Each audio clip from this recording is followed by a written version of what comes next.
inscrições para o Enem terminam hoje. Nota do exame define quem vai ser aprovado no vestibular UFMG 2014. Educação de jovens e adultos, curso à distância, capacita professores. E ainda vagas de estágio.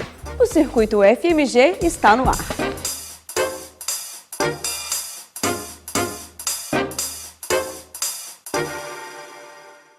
Boa noite. EJA, Educação de Jovens e Adultos. Educadores e profissionais atuantes na EJA têm a oportunidade de aperfeiçoar os conhecimentos sobre a área. Curso à distância oferecido pela UFMG recebe inscrições até sexta-feira. Janaína Coelho traz os detalhes. O objetivo é qualificar os educadores na prática docente desta modalidade de ensino. E para falar sobre o assunto, a gente conversa com Eli Sabino, que é representante do Núcleo de Educação à Distância aqui da UFMG. Qual que é a particularidade desse tipo de ensino de jovens e adultos? Janaína, a particularidade desse tipo de ensino é que ele visa qualificar um grupo de professores que teve a sua formação na graduação apenas voltada para criança e adolescente. Agora ele vai poder descobrir que ao abordar a educação de jovens e adultos, ele tem outras possibilidades, ele tem que descobrir uma nova linguagem, novos métodos, né? Enfim, dar um atendimento que seja adequado às especificidades desse público jovens e adultos. A gente sabe que o professor, quando ele vai alfabetizar uma criança, geralmente ele infantiliza, né? A folhinha, a letra. Com o adulto tem que ser diferente? Totalmente, Janaína. O adulto, ele não é mais criança. A primeira coisa que a gente tem que saber quando vai lidar na educação de jovens e adultos, que o adulto tem um conjunto de experiências de vida, né? Ele não sabe ler, escrever, às vezes ele não completou ainda o ensino fundamental, mas ele tem famílias, ele tem que responder pelo orçamento doméstico, ele já tem uma inserção no mundo do trabalho. Isso tudo dá para ele um conjunto de experiências, de saberes, que pode e deve ser aproveitado na relação professor-aluno. E aí a gente fala, Janaína, que a melhor coisa nessa relação é o professor descobrir que há uma linguagem própria para tratar o jovem, o adulto, o idoso, há um método específico e até os conteúdos também precisam ser redefinidos porque não é uma reprodução literal do ensino fundamental destinado para criança e adolescente. Nós sabemos que nesse segundo ano do curso, né, são para cidades específicas. Como é que a gente avalia a educação de jovens e adultos no Brasil, Eli? A educação de jovens e adultos ela vem ganhando força nas últimas décadas, tendo uma legislação própria, tendo um grupo de pessoas agora cada vez mais lutando para a consolidação dessa modalidade educativa. Nós temos periodicamente encontros nacionais de educação de jovens e adultos, encontros regionais de educação de jovens e adultos, fóruns estaduais de educação de jovens e adultos, todos visando a consolidação dessa política como uma política de Estado. Até hoje nós temos no Brasil ações governamentais. E nesse sentido, apesar de todo esse esforço, ainda é embrionário a educação de jovens e adultos, porque a boa parte dos governantes entende que tem que investir mais em criança e adolescente se a gente quiser formar um país desenvolvido, né? Então entende que um investimento na criança e no adolescente é um ponto estratégico para o desenvolvimento econômico do país. Só que nós temos uma outra compreensão da situação. Nós entendemos que quando o adulto começa a se escolarizar, aumenta a autoestima, ele começa a ser referência para o filho, né? Para a criança, para o neto, e isso tudo faz com que seja desenvolvida a cultura do diálogo, a cultura da paz, e esse adulto também, ele tem um direito que o Estado brasileiro, num determinado momento, deixou a desejar. E a gente entende que é importante que essa modalidade ela se consolide cada vez mais como uma política de Estado. Também uma das barreiras a se vencer é a própria mentalidade de alguns adultos que acham que em algumas idades não é possível aprender. O que a gente pode dizer para eles? Olha, eu gosto de dar exemplo do meu próprio pai. Ele começou aos 67 anos a se escolarizar comigo, eu tive a oportunidade de ser professor dele, né? E aí ele já era viúvo há quase 20 anos, e aí ele começou a aumentar a autoestima dele, aumentou a possibilidade de relações com outro grupo, conheceu cidades históricas de Belo Horizonte, ficou encantado com as atividades de saraus que era desenvolvida na escola, enfim.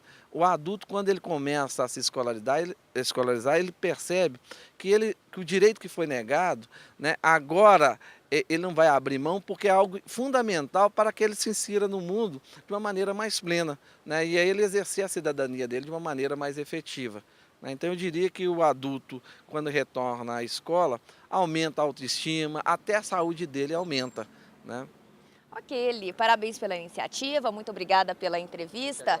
E a gente sabe que o saber não ocupa espaço. E com a entrevista do Eli, a gente também soube que não tem idade. Janaína Coelho, para o Circuito FMG. Podem participar do curso os educadores da rede pública das seguintes cidades: Confins, Diamantina, Governador Valadares, Itabira, Montes Claros, Teófilo Otoni, Ubá e Uberaba. As inscrições devem ser feitas pelo site eja.cnt.br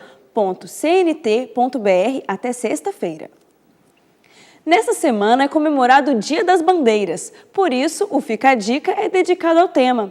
Hoje você vai aprender sobre a importância das bandeiras. Confira!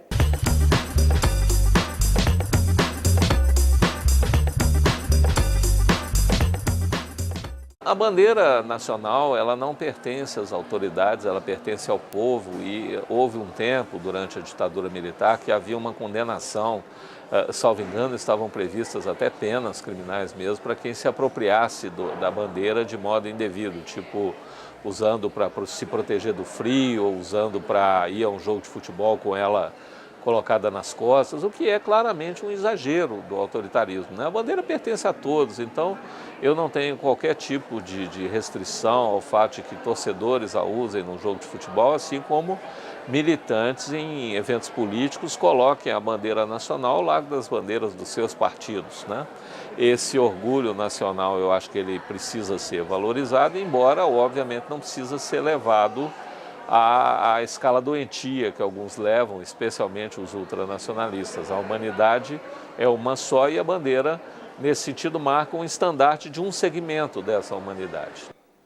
Amanhã, nosso especialista comenta a história da bandeira do Brasil. Não perca! Enem. As inscrições para o exame terminam hoje. Matheus Arvelos tem mais informações.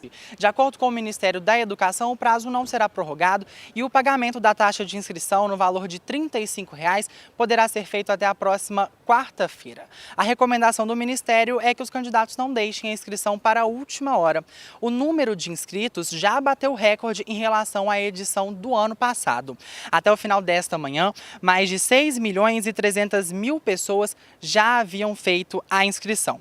O resultado do exame permite ao candidato participar do Sistema de Seleção Unificada, o SISU, que oferece vagas de ensino superior em várias instituições públicas do país. E pela primeira vez, o SISU é adotado como forma de ingresso na UFMG. Para os candidatos dos cursos de teatro, dança, artes plásticas ou música, é necessária a inscrição e o pagamento de taxa no valor de R$ 110. Mais informações no site do INEP, que aparece na tela, ou pelo telefone da Comissão Permanente do Vestibular, a COPEV UFMG, no número 3409-4408. Matheus Arvelos para o Circuito UFMG. Escola de Belas Artes da UFMG oferece cursos de extensão na área de fotografia. Os alunos podem se inscrever nas turmas de Tratamento e Organização de Imagens, Acompanhamento de Projetos Gráficos, Fotografia Digital Básica, Photoshop Básico, Diagramação de Álbuns e Portfólio ou ainda no curso de Saída Fotográfica. Os valores vão de R$ 255 a R$ 385. Os prazos para inscrição variam para cada curso. Outras informações no site cursoseeventos.ufmg.br. Agora nós vamos direto para a redação da TV UFMG com Lorena Mendonça e as vagas de estágio.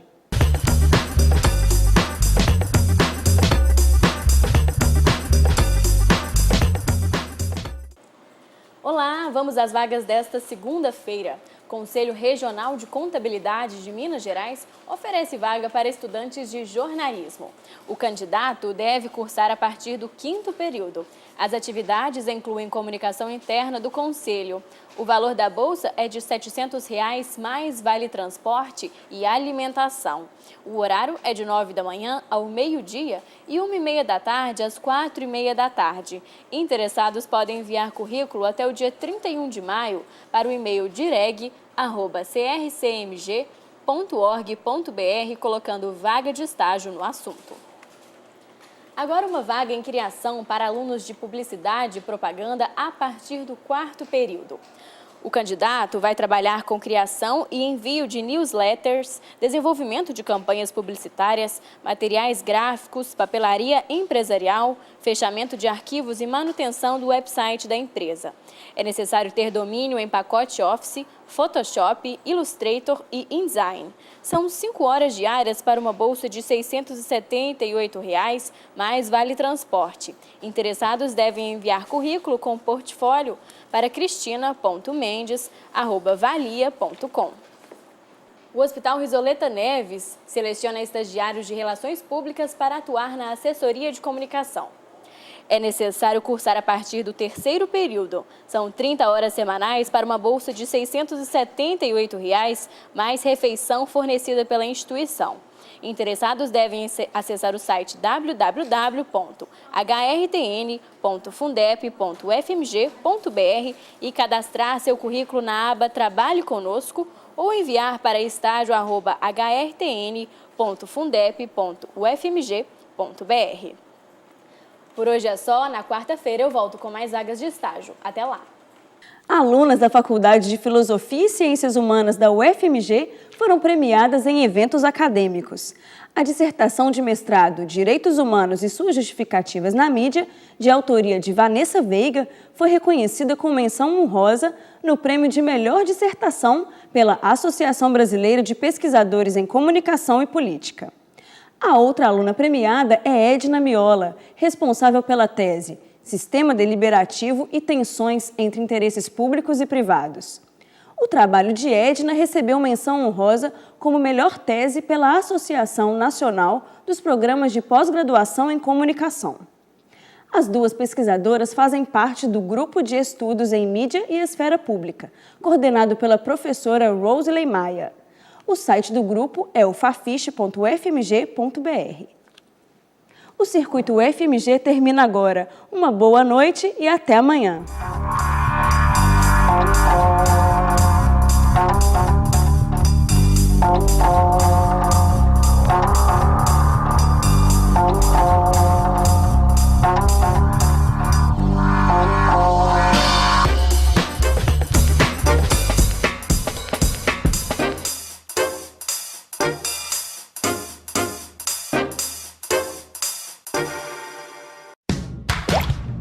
Décimo quarto UFMG Jovem, Ano Internacional da Cooperação pela Água. Mostra de trabalhos técnicos e científicos e apresentações culturais das escolas da rede particular e pública de Minas Gerais. De 3 a 5 de julho, na Praça de Serviços. As inscrições para a exposição dos trabalhos vão até o dia 28 de maio. Inscrições para visitação vão até o dia 17 de junho. Faça um vídeo sobre o seu trabalho e coloque no YouTube. Os melhores vídeos serão exibidos no evento e concorrerão a brindes. Mais informações pelo telefone 31 3409 4427 ou pelo site ufmg.br/proex/ddc ou facebook.com/ufmgjovem.fc.